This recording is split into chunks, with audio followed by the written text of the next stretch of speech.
It's time for Yahoo Finance's Market Minute. Stocks falling as President Trump reignites trade war concerns, threatening the EU with a 50% tariff starting June 1st, saying talks with the bloc are going nowhere.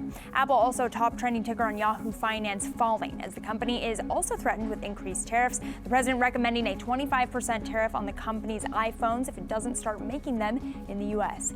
Deckers, the maker of Uggs and Hoka, is hit with a series of analyst downgrades after issuing a weak outlook. Telsey Group, KeyBank, and Evercore all slashing their ratings on the stock, citing Deckers' slowing growth trajectory. Trade uncertainty weighing on retailers broadly. Ross Stores shares tumbling after withdrawing full-year guidance. The company is saying over half its goods originate from China, and its profits will likely take a hit from tariffs. That's your Yahoo Finance Market Minute. For more on what's trending on Yahoo, you can scan the QR code below.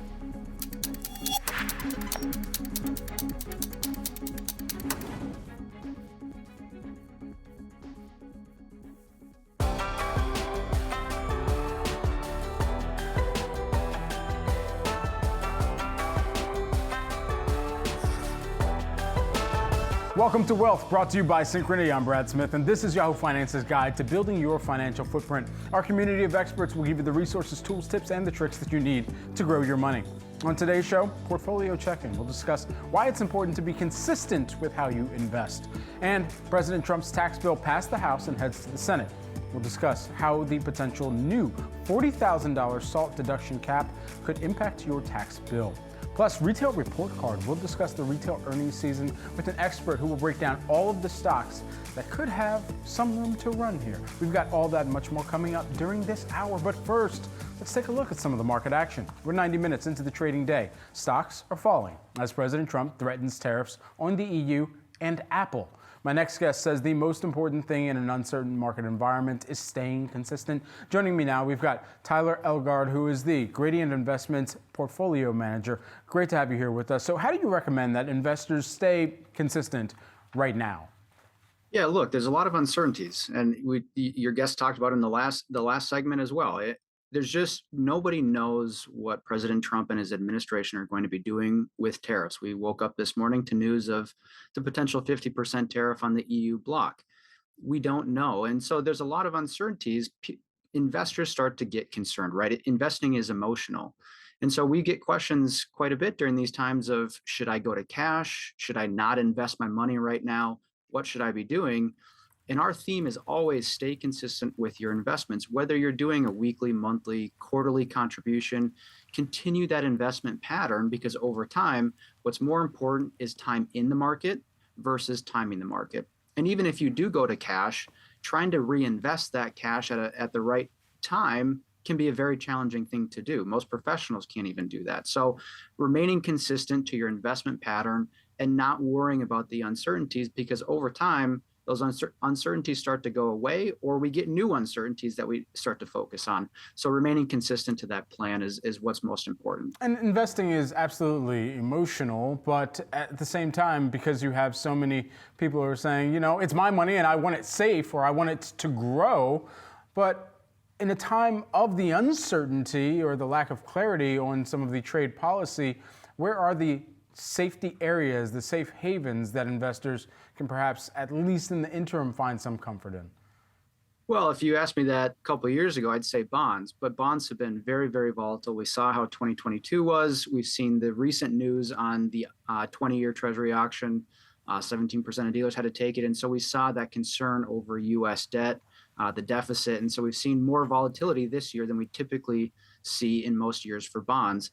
But I would still say staying on that shorter end of the yield curve if you want to have some of that safety, whether that's, you know, the 3-6 month treasuries, whether that's even going out to the 2-year, right? Limiting that duration risk on the bonds, I think, is important.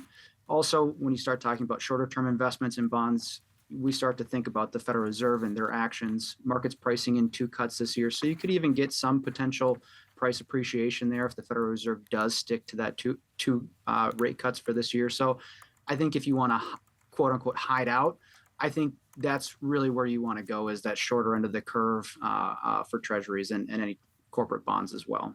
You know, as we think about some of the hot areas of the market, and we'll start with Apple because that's been one of the focuses this morning and over the course of the trading session, is an announcement like what we've seen today, especially with it targeting on the tariff front, targeting the most successful product for the company, the element that makes their ecosystem so sticky, does that make Apple a company that is hard to touch or layer into if you already have a position right now?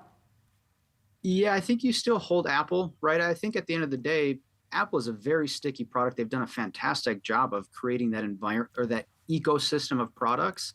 And if you ask anybody who has an iPhone, if Apple were to raise the price from $1,000 to $2,000 for the iPhone, chances are majority of those consumers would continue buying the iPhone, right? Just because of that ecosystem. So do they have near-term headwinds? Absolutely. But over a longer period of time, which is what most people are holding Apple for, Apple's not that day trade type of stock. So if you're going to be holding Apple for that long term, I think the company is going to be just fine. Okay, lastly, NVIDIA set to report earnings, of course, one of the bellwether earnings reports every season here. What are your anticipations there? And how should investors be evaluating NVIDIA going into the print? We own it. We own NVIDIA. We like it. I think there's going to be a lot of commentary in the quarter about the second half of the year versus the quarter itself, because there are some near-term headwinds with the H20 chip and the ban on shipments to China. Their other chip, the 200, they've had some issues as well. So I think that the focus is going to be more on the second half and the acceleration of their products. And so we still like NVIDIA. We think there could be near term, but we actually do like Broadcom or the ticker AVGO a little bit more, just based on their ASICs division. But I think NVIDIA in general, again, similar to Apple, if you think about AI and the continuation of it, it's going to be a great company to own. We heard Meta increase their CapEx towards AI. Microsoft and Amazon said demand is not slowing at all. They just have capacity constraints for their cloud and AI products. So look, I think over a longer period of time, NVIDIA is going to be just fine. Focus less on this quarter and focus more on the second half of the year for NVIDIA. Tyler, good to see you. Thanks for taking the time today. Thank you.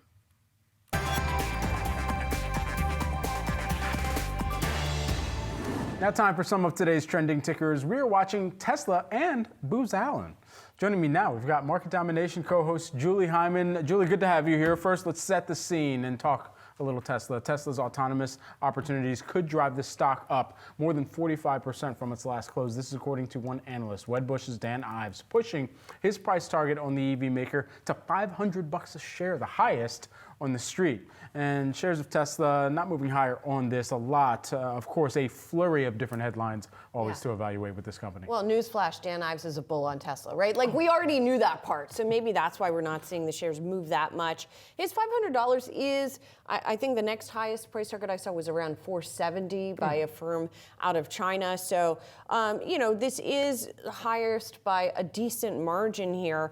And Ives, although he has remained a bull, has kind of wavered back and forth this year as we saw Elon Musk sort of pulling away from the company because of Doge. Then Ives was all back in once he felt like Musk had sort of recommitted. And now, speaking of recommitment, Ives himself is recommitting to the thesis about autonomous driving, talking about the coming rollout in Austin of autonomous driving, and really says that that is the latest catalyst for the stock. He also says that we could see a $2 trillion valuation for Tesla over the next 12 to 18 months. He says that's because of full self-driving and autonomous and the cyber cab. And he says, we believe that Tesla remains the most undervalued AI play in the market today. Yeah, saying it remains the most undervalued AI play, as you were mentioning. Rome was not built in a day, and neither will Tesla's autonomous and robotic strategic vision be. Many setbacks, he says, but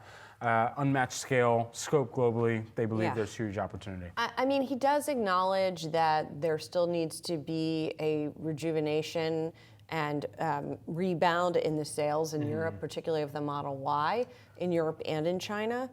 So we'll see. I mean, we learned yesterday that BYD sales last month in Europe had surpassed those of, in terms of unit sales, had surpassed those of Tesla.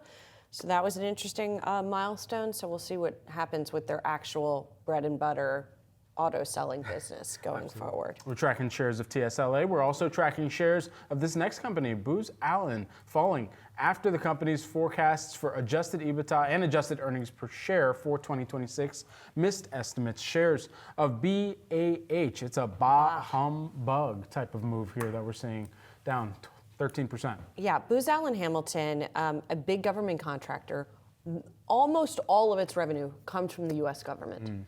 And so it's not shocking that given what we've been seeing happen with cuts, that this would be a company that got affected. So we got a little more color today as to exactly how it's going to be affected. And the company says it's going to cut about 7% of its workforce. It has about 36,000 employees. The company talking on the conference call that the sort of defense and security business has held up okay. It's the civil side where there have been cuts in the government that are where they're going to see declines here. The company said also the run rate on 5 large technology contracts has been reduced significantly, and then that coincided with the ending of a large technology contract it had with Veterans Affairs Administration. And the executives on the call, including the CEO there, Horacio Rosansky, saying that normally when they have these kinds of cuts, they can make up for it in other places. In other words, government's always growing somewhere, so they get the contracts. This time, because of the pullback in civilian agencies and spending there, they don't have anywhere to redeploy those employees to. Right. And so that is why they are seeing the cut there. In the employees, and so the company's acknowledging what's going on here. Yeah, I mean, this is massive, especially given that they employ about 35,000, nearly 36,000 people globally, and that was as the end of this most recent quarter here. Julie, we're going to be watching this, as we know you will be too, throughout the rest of today's session. Yes, I will. You can scan the QR code below to track the best and worst performing stocks of the session with Yahoo Finance's trending tickers page. Well, coming up, new home sales soaring last month. We'll discuss what it says about the state of the housing market, even as mortgage rates remain stubbornly high. Stay tuned.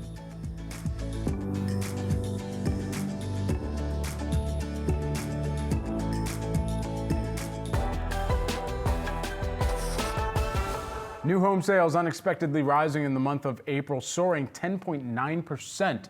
from the prior month versus an expected decline of 4%. So what does it say about the state of the housing market? Here with more, we've got Chris Tremont, who is the broker associate and owner of X-Team at Real Broker. Great to have you here with us. So just take us into your assessment of the unexpected rise in new home sales that we saw during the prior month. Yeah, Brad. So it's great to see that people are looking to buy even with the rates at this point. We do have a massive housing shortage here in the United States. I think it trends for people looking to purchase homes for new construction, and it reduces the competition nationally when it comes to home ownership. And I think the incentives that these builders are using, interest rates, in-house finance, is a good sign for the real estate market. What are we seeing in terms of the builds, the types of builds that are really being targeted?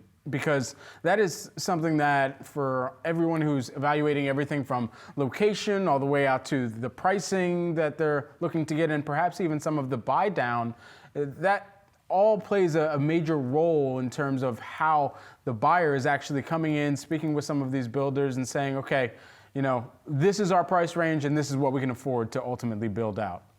Yeah, so I mean, there's a lot of builders and they all operate differently. Like one of my builders, they have a cookie cutter, 3 types of styles you can purchase, price points, and there's upgrades that you can pay for outside of the purchase. Mainly you're seeing colonials because they're stackable, which means you have 800 square feet on the main level, and it's cheaper for the builder to build another 800 square feet on top. And in Texas, they're doing houses that are grand and vaulted ceilings and, without basements. The cost to build a house without a basement is tremendously cheaper than a house, say here in Connecticut where I'm at, to build with a foundation. So buyers have more flexibility when they do new construction, and builders most of the time are willing to work with the buyer based on their budget. but they got to be at a certain price point to keep the development cohesive in terms of like how it looks and stuff. So for fluid buyer activity, what do you think the sweet spot is in the mortgage rate, especially coming off of some of the readings that have us off of last year's levels, but still at least at a rate where there are still a lot of builders out there that are saying, okay, we're going to offer this buy down just to alleviate some of that pressure? Yeah, so the buy down's a great thing to help offset pressure for a limited amount of time. Most of these buy downs are only good for, I think, a year and a half, sometimes 2 years, but the rate goes back up to what it was originally when they purchased the property. It does help them. Really, it's not all about the rate. It's actually more about taxes and homeowners insurance that have a huge impact on that mortgage payment. The rate, believe it or not, isn't that bad. It's really the cost of the closing costs, the insurance, and the stuff that impacts the mortgage payment. Certainly. So as we're thinking about different areas, and there's some notable migration, especially within the Sun Belt areas here, how are buyers who are kind of looking at some of these new properties and having to make decisions sight unseen, what is your advice for how they should go through that process? Yeah, so I'm very familiar with sight unseen. I help a lot of military families move to my area because we have a sub base here. The sight unseen process, the agent that they hire to help them find a house, really has to be thorough and very transparent, and you must utilize video. Video record everything from the showing to the meetings to the inspections and that kind of stuff, and also connecting them with the proper vendors like the home inspector and the attorneys and title company, contractors. So it's super important to, if you're going to be purchasing sight unseen, to first off find an agent that knows what they're doing and how to operate a sight unseen transaction, and then use video for everything and to keep everything transparent. Is there any kind of legal language that you need to also have in consideration if you are purchasing sight unseen? Yeah, here in Connecticut, we have a sight unseen addendum, and it basically, relieves any liabilities on us as the broker, in terms of if they're not happy when they finally arrive, most buyers will do a final walkthrough to confirm everything that was done is done the way that they wanted, and sometimes it's not. It doesn't appear the same way in person as it did on video. And so we have an addendum that protects us as brokers, if that circumstance comes. Chris, thanks so much for taking the time with us today. Really appreciate it. Hey, thanks, Brad. Yeah. The tax bill passed by the House has a major change for Americans, the SALT deduction. That's the amount that you can deduct for state and local taxes on your federal return. That means it can reduce the amount of income subject to federal tax, potentially lowering your overall tax bill. It can be used, or at least it used to be, that there was no SALT cap, but that changed when the 2017 Tax Cuts and Jobs Act became law. And that legislation implemented a $10,000 cap on deductions to help pay for the tax cuts, angering lawmakers from high tax states. Under the new legislation passed by the House, the Senate still needs to sign off one. The SALT cap essentially would increase to $40,000 from $10,000, but only for households making under $500,000. Critics say that this benefits wealthier households and will add further to the national debt. But supporters say it brings back a level of fairness, particularly in high-tax states like New York, New Jersey, and California. It's also important to note that you must itemize deductions in order to get the SALT benefits, so for some, it may not be worth it. Let's look at some examples. Take, for instance, a single filer in California who makes $150,000 and pays $15,000 in state and local taxes. Under current law, their SALT deduction would be $10,000. Compare that to the 2025 standard deduction of $15,000 for single filers. This person, they're probably going to take that standard deduction over the SALT deduction. If this $40,000 cap becomes law, they could deduct all $15,000 in state and local taxes, which equals the standard deduction, meaning they get no additional savings benefit. Now let's take a married couple in New York who make $400,000 and pay $40,000 in state and local taxes. Well, under current law, they can only deduct $10,000 in SALT, so they'd take the standard deduction of $30,000. With the new $40,000 SALT cap, they could deduct all $40,000 in state and local taxes. This gives them an additional $10,000 in deductions compared to the standard deduction, saving them about $3,200 in federal taxes. So this example also highlights the so-called marriage penalty. The $40,000 deduction cap is the same for both individual filers and married couples filing jointly. Well, according to an April Redfin survey by Ipsos, 13% of current homeowners received cash gifts from family for down payments on a home. And nearly 17% who soon plan to buy said they plan on using cash gifts. And if you're getting help, there is a little extra paperwork that you'll have to deal with. Americans receiving gift funds for their home purchase likely need something called a gift letter. Here to explain, we've got Rulon Washington, Executive Director of Mortgage Sustainability at Wells Fargo. Rulon, great to have you back on the program. So can you just explain what a gift letter is and who exactly needs one? Well, Brad, it's wedding season, so that's a great question. Gift letters are one of the keys to validating where gifts are actually coming from, right? And so it's the lender's way of making sure that that gift that you're receiving is not a loan or something that needs to be repaid. So verifying your income is a critical step in the lending process. So it's best to work with your lender to understand the specific rules around the loan type and provide that necessary documentation to verify the funds. So that way they are in fact labeled a bona fide gift. Gift letters are one of the many ways to validate, but they're the key reasons for you to be able to describe where those funds are coming from. What information is usually in these gift letters? It's not just, hey, congratulations, you've made this huge milestone in your life and here's some money. What typically has to be in it? Yeah, so the donor, it's usually information around how they were to be able to provide that gift. There's going to be an area for you to sign, a signature area as well too. Ultimately, what could happen is it could be a handwritten letter or it could be a template that could be provided by your lender. So it's standard information, but the goal is to get enough information on that letter to determine that it is truly a gift, right? So it's a signed testament saying, hey, this is a gift for you. It doesn't need to be repaid. It is not a form of a debt. It is not a loan. So the gift letter can be standardized, but it needs to be signed by both parties, the gift and the also donor. Now, excuse me for if this sounds very basic, but if a couple gets married and someone stashes $100 in a card and writes, enjoy your first home as a married couple, is that considered gift funds, and do you need the letter for that? Good question. So timing plays a big part in that, right? So if your lender's looking at your bank statements and they see a $100 deposit from 3 months ago, they're probably not going to bug you about it, right? But what the issue is when there's multiple deposits that are in that bank statement and that lender's trying to identify if that's a form of income or if that's a loan, right? So that $100, that gift letter is always important to provide some validation to what those funds are for. But ultimately, $100, it's not that big of an issue. The larger amounts are when you really have to be providing tons of documentation. So they're a bit more scrutinized when you get the $1,000 or the $2,000 in that deposit. But $100, depending on the timing, if it's seasoned fund, which means it's at 60 days plus in your bank statement, it's usually a little bit better, a little bit easier to validate those funds with your lender. There are different requirements typically, right? Depending upon the type of home or the loan that you're seeking for that home, and what might they be?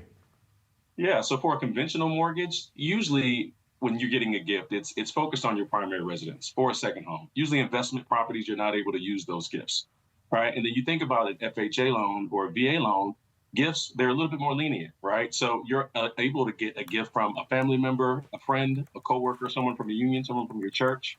And so there's a little bit more leniency. But with FHA and VA loans, you're not able to use those gifts towards a second home or an investment property. So speak with your lender and really try to get an understanding of what some of the rules of engagement are around using gift funds. The property types do vary, but having that conversation with your lender could put you on the straight and narrow. And so this starts to get into this next question of how the requirements essentially change if it's your primary residence versus a vacation home. Right. So a conventional mortgage, it's a second home, right? If it's a part-time home, you're not using it for an investment, you're able to use those gift funds. Really, the gift funds are just a form of down payment. When you think about using gift funds towards a down payment, it's essentially helping you buy down the unpaid principal balance when you're taking out the loan, right? So essentially, we want to make sure as the lender that you're able to afford that current mortgage. So if it is a second home and you're living in there, you're not using it for an investment property, gift funds can be used for a second property like a vacation home. Rulon, thanks so much for the tips. As always, good to see you. Thank you. Coming up, we check in on retail companies after several major earnings reports. Several of these reports left investors wanting this week. That is next on Wealth.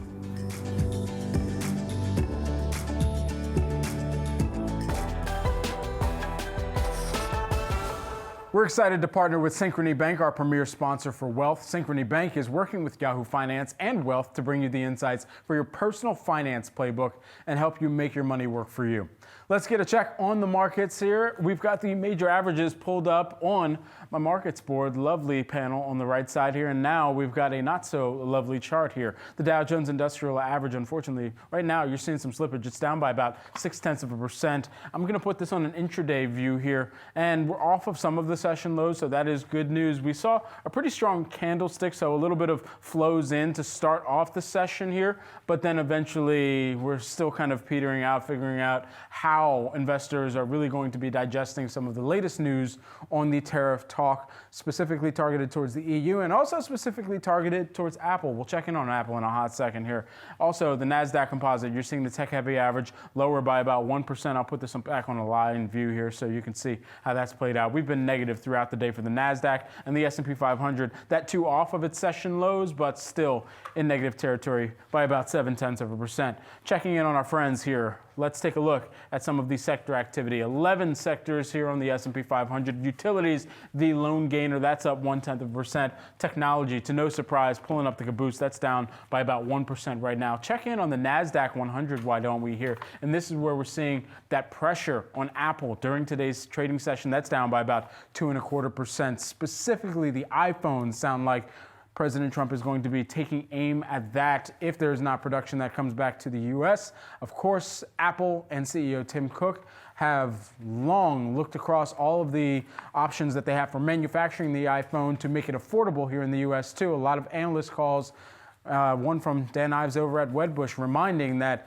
yeah, if that was to take place here in the U.S., you could be looking at a $3,500 iPhone. Yikes. Okay, also taking a look here at the rest of the NASDAQ 100. Just a few spots of green peppered into the mix. I'll put this on an equal view here. Essentially only like 1.5 line in the NASDAQ 100 of positive gainers here into it, though, saying, hey, we're having ourselves a good day. Don't throw cold water on our parade. It's up right now by about 8.3%. And we'll ride out with a look at the Dow 30 components. A lot of red, just 3 positive gainers: McDonald's, Chevron, and Coca-Cola. It is time now for our retail earnings roundup. We have heard from a lot of major retailers in the last week, most of them issuing some weak guidance or even they're withdrawing guidance or just trying to add some color around how they are navigating this macroeconomic uncertainty. And that is the common theme, and tariffs.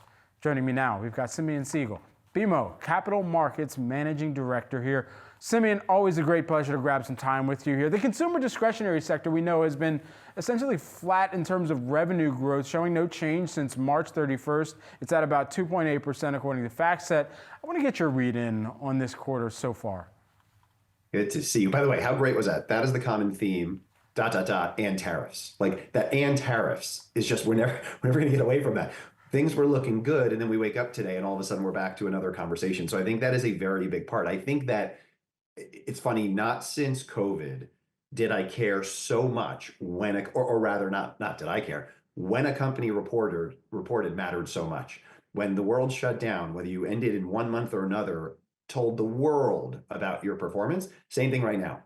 If you reported before the, let's call it, easing of Liberation Day tariffs, you withdrew your guidance, it was all filled with uncertainty and things were tough. If you reported in the 2 weeks after that, everything was better because you just felt like, you know what, it feels like we're pulling back, we can run a business. If you report after today, we're going to go back to that. I was looking at about a quarter of my coverage withdrew guidance. That's not a thing you normally see. And so I think this idea of we want to look at companies, we want to think about the businesses, but the and tariffs becomes a little bit all encompassing. Simeon, so interesting because in the onset of the tariff talks policy and what was going to be rolled out and what got pulled back, all of us were concerned about, okay, well, for the retail sector, it seems like China is the big focus. And I mean, for me at least, I was like, all right, I don't really shop on Shein, I don't really shop on Temu, so I'm not really that concerned. But now we're talking about Zara, now we're talking about Mango maybe getting thrown into the mix here if some of these new tariffs go through. So overall, what do these new EU tariffs potentially mean for the retail segment and sector more broadly? About you and I, you may not shop at Shein or Temu, but you shop at Nike, right? So in this idea of it went from China to Southeast Asia to now the EU. And so there's nothing that you and I wear that doesn't touch one of these areas. And so the question is, what is that? How far do we take this? And so that was the biggest deal with Liberation Day, to your point. It was people had prepped against China. A lot of the companies had moved out of China, but they moved into Southeast Asia. And so that became really under the gun, and that became the focus. You're right. I mean, EU from an apparel side, from the vast majority of my world side, there's a reason all of the stocks that I look at on, let's call it the discretionary apparel type of landscape right now are down, but they have not collapsed. There's few, the European focus right now is a little bit less intensive for apparel because they're so heavily weighted to Southeast Asia. But I think what it shows you is you're not out of the clear. And so I think waking up to these surprise announcements, maybe they shouldn't be such a surprise, but waking up to that, I think, is what gets companies to just say, listen, I'm trying to run the business. If you're going to give me more costs, tell me what those costs are so I know how to move on. It's the uncertainty that I think keeps paralyzing decision making. And that is what was so challenging. That's the idea. Withdrawing guidance doesn't mean you don't have some view. It means you have a lot of different scenarios and none of them are really under your control. That's a lot worse. Withdrawing guidance is very different than lowering guidance. We see lowering guidance all the time. But if you and I want to actually have a thoughtful conversation and the businesses want to have a thoughtful ability to predict their business, they need to know what costs they're accounting for in the first place. Certainly. So Simeon, if we were to give viewers a little bit of a report card just to really assess how retailers, manufacturers as well are doing over the course of the uncertainty and what we've heard from earnings here, let's start with the best of the best, if you will. Who's getting an A grade based on how they're passing the test? So listen, I think what's really important is you put up that, I think it was a 2.6 number that I think you grabbed from FactSet. We're still growing. Like on average, if I look at my group, this past quarter, revenues were still up nicely, gross margin was still up nicely. It's the future that people are worried about. Mm-hmm. And so setting the stocks aside, you and I are still seeing a Birkenstock or an Amer Sports, which again, smaller businesses than the largest, grow mid to high teens percentage. There are still companies that are taking share, strong brand equity, and are doing a great job, right? Then last night we have Ross Stores, which is an excellent business, right? Generally speaking, you and I talk very positively about off-price taking share, but they withdrew their guidance, even though they said the business is looking okay. And so that's why I think right now, as you think about that report card, size will matter, but it's all about brand equity. In a world where you and I are worried about tariffs, the strongest ability to mitigate is having a strong brand that can raise price. And so the A, let's go with Birkenstock. Okay, A grade for Birkenstock. Who needs for this entire thing to be graded on a curve then? Who's kind of the middle of the pack? So I think right now you watched a TJX, which is an excellent business, right? Still will have long-term compounding. But right now, this uncertainty, you're worried about potential demand. And so I think from them, I would give, I don't know, I'll go B. Let's go B plus A minus type of a number for TJ. This is, by the way, this wasn't prepped. I'm thinking like, how do I go through being, I've never been a teacher before. I feel like I need to grab a red pen. I keep a red Sharpie here, but those are even a little aggressive because it's way too thick as you're starting to write through and it bleeds through the paper. That's just, way too demonic in some cases. You know what, in the spirit of curves, I'm going to throw Bath & Body Works in there. They just announced a new CEO, but they just put up as part of that, they announced they basically gave a pre for the quarter. We'll get the actual results next week. Mm-hmm. And they showed growth for the first time. And so that's from the current regime, right? So they're changing. We'll have new management, but the path of the old management obviously is now shining forth and we're getting the first growth in a very long time. Looks like we grew 3%. And so you and I have talked about this one in the past, wondering when have people bought enough candles from COVID? It feels like they're there. And so I think on the spirit of B and B plus are supposed to be who are we looking forward to in an optimistic way, I would put Bath & Body Works on the scaling the curve and about to tip over in a good way. Okay, and so within whatever letters we're going with. Okay, and so just lastly here, I don't want to say failing grade, but I will say most room for improvement. Who of the companies in your coverage universe is that right now? I'd be such a bad teacher because I'm all about giving A's and B's. That's Listen, the teacher that all the students want to have. I aim. That is the award I want. I want most favored teacher that gives favored results. No, listen, I think that you and I can see, especially today, I mentioned Raw Stores, the stock is down. Deckers, I don't cover, the stock is down. Like you can see from a where have expectations not lined up, there have been definitely stocks that have seen some pressure. I think part of that, though, again, the question you and I are going to have to ask as we look forward is how much of that is company specific versus how much of that is a function of there's just a lot of uncertainty and they're setting the bar. I think an interesting one, again, in the spirit of giving a tougher grade, but a potentially positive outcome from it, American Eagle, which is not one that you and I normally talk about, came out and talked about a write-down. A write-down is very different than a markdown. A write-down is very different than macro. A write-down means they made an investment bet on their product that didn't work. And they're taking their medicine and they're saying this product is not selling at the price we thought it would. It will not sell at the price we thought it would. So we're going to take our medicine now, mark it down, write it down. We'll discount it later. That means, right, by definition, they would have to take we're going to C, D, whatever letter you want to give. But the interesting thing is, if you've taken your medicine, if you've already written down that product, anything you sell it at comes in as gravy. And so it'll be one to watch if they've now sufficiently taken their medicine and have that negative whatever grade that we're giving them next semester, perhaps they're setting themselves up to start clean and rebuild. Simeon, I know you could do deep dive on these companies all day. We got to leave the conversation there. Appreciate the time as always. Great to see you. Happy long weekend. Same to you. Coming up, everyone, getting health insurance while unemployed. We'll navigate the different options and walk you through the pros and cons of each. That's next on Wealth.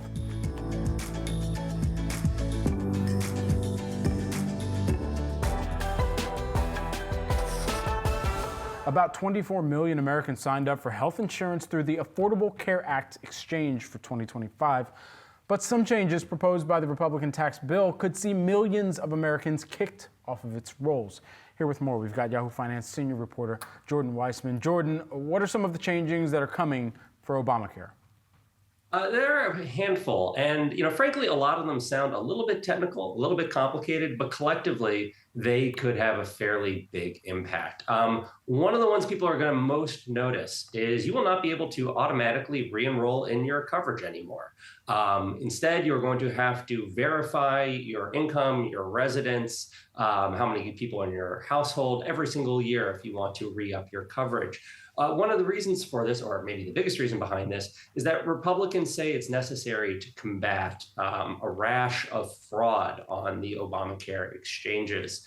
There's been this known issue with insurance brokers signing people up for coverage they may not even know about or changing their plans in order to essentially score a commission. And there have been some DOJ cases around that. It's been a sort of ongoing problem. People debate the extent of it, but Republicans are making a big number of changes, basically under the, some would say it's a pretense, but for the, in order to combat these kinds of frauds. So if the tax bill passes as is, how will this affect Americans? Well, again, it's going to be a lot harder or it's going to be a little bit more difficult to sign up for coverage, right? There are going to be more hoops to jump through. Things like no longer being able to automatically renew. If you're low income, you won't be able to sign up at any point during the year. You'll have to do it during open enrollment. It could get a little trickier to sign up if you lose a job and then need to find coverage. There are also going to be some potential financial traps.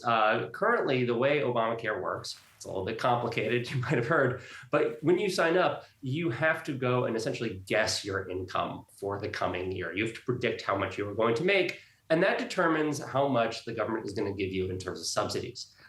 If you guess wrong, if you underestimate your income, you have to pay back some of those subsidies. The way that currently works is there's a cap on it. So there's a limit on how much you can end up on the hook for. Republicans want to eliminate those caps. And that's a complicated way of saying that a lot of people could end up with a big tax bill at the end of the year they might not be expecting. Again, this is part of this push to deal with purported fraud, but Democratic critics are concerned this is going to end up penalizing a lot of people who just sort of innocently, guess wrong when they try to figure out how much they're going to make. People whose incomes vary a lot during the years, like Uber drivers, for instance, people who own their own businesses, where revenues might just kind of go up and down. Jordan, thanks so much for taking the time breaking this down. We're going to be tracking the bill very closely. Thanks for having me. This week on Wealth, we're walking you through the financial impact if you quit your job or are unexpectedly laid off. And today we're focusing on health care. If you lose your health insurance through your employer, you have a few options for staying covered. COBRA, a marketplace health plan, Medicaid, and the Children's Health Insurance Program known as CHIP. Yahoo Finance senior reporter Anjali Kamlani is here to break down all of these options. So let's just start, Anj, with COBRA. How does that work and what are the pros and cons? Yeah, so COBRA is one of the ones that came through congressional action a few decades ago, and it basically is requiring your employer to continue offering or sort of keep you in the plan that you already are in. That can go through about 18 months at minimum. It can also extend beyond that. But the one thing that you have to keep in mind is that for that one, you have to pay the premium yourself. That's the one thing that changes about it, so it becomes a little bit more expensive to keep on hand. So let's do the pros and cons of that. So pros are you are keeping everything in place for yourself. The doctors that you're used to, the network that you're used to, coverage as is. If you've already started to pay out right through your, get coverage, your deductibles in place, your out-of-pocket is in place. So you can continue paying towards that through the year. It also prevents the gap in coverage for tax purposes as well as generally for your health. It also applies to your spouse or children. And in reverse, this is also true. If your spouse has a job, you can, through a special enrollment, get coverage through their workplace if you find yourself without coverage of your own. So that's one of the key pros. Now cons, like I mentioned, you're gonna be paying the premium yourself now. That can be up to 102%. And that's because when you're on an employer plan, they are paying part of the premium for you. So it gets more expensive. It does not apply to all of the employer-sponsored plans, so it just depends. And of course, this is just a temporary fix, and you can lose coverage if you pay late. So that's a key point to remember. Now, what about a marketplace health plan? How do those work, and what are some of the pros, cons of that? Yeah, marketplace is a little bit better because it is more control over the situation. But let's just go through how you get on that. If you find yourself losing your job, you can look at marketplace instead of COBRA, or if you're in a situation where that's not an option, and you have about 60 days to enroll in that. It is called a special enrollment period because it is just any of the days that is outside what the normal enrollment period for marketplaces, which is November 1st through January 5th. All the rest of the days is a special enrollment period for any life qualifying reasons. Coverage can start the first day of the next month, so you can get on board pretty quickly.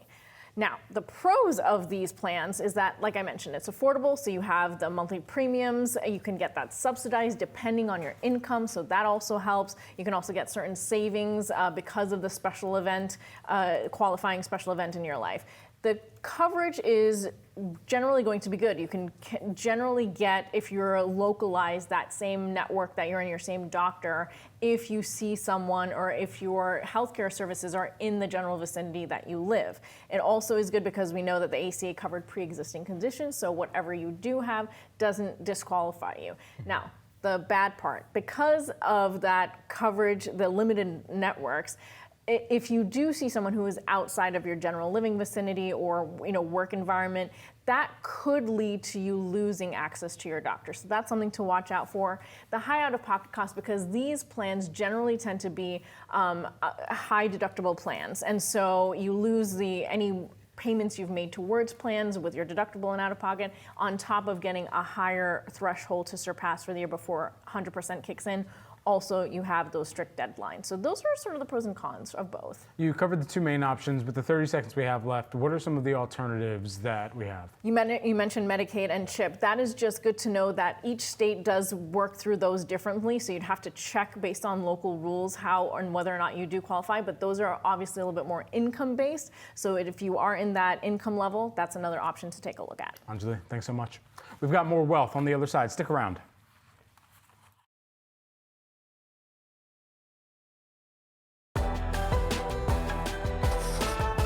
Over half of Americans are planning to take a trip this summer. That's according to a new study from Deloitte. But these travelers are cutting down on how much they spend as their economic concerns lead them to right-size their trips. Joining me now to discuss the summer travel trends he's seeing, we've got Bryan Terry, who is the Deloitte Global Aviation Leader. Bryan, good to have you here with us. Why are you seeing travelers cut back on their spending right now?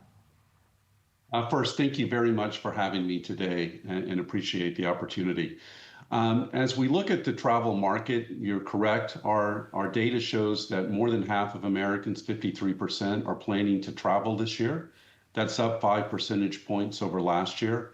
However, the way they're traveling and the amount of money they're looking to spend has softened.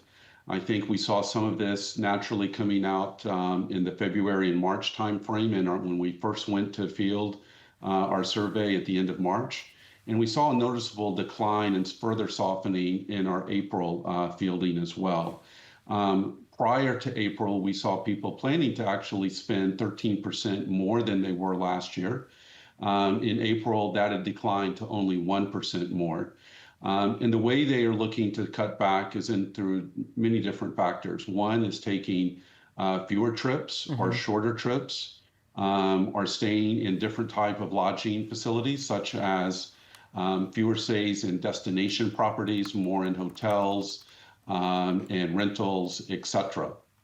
We're also seeing the focus mostly be on the pullbacks in the domestic market, domestic leisure specifically.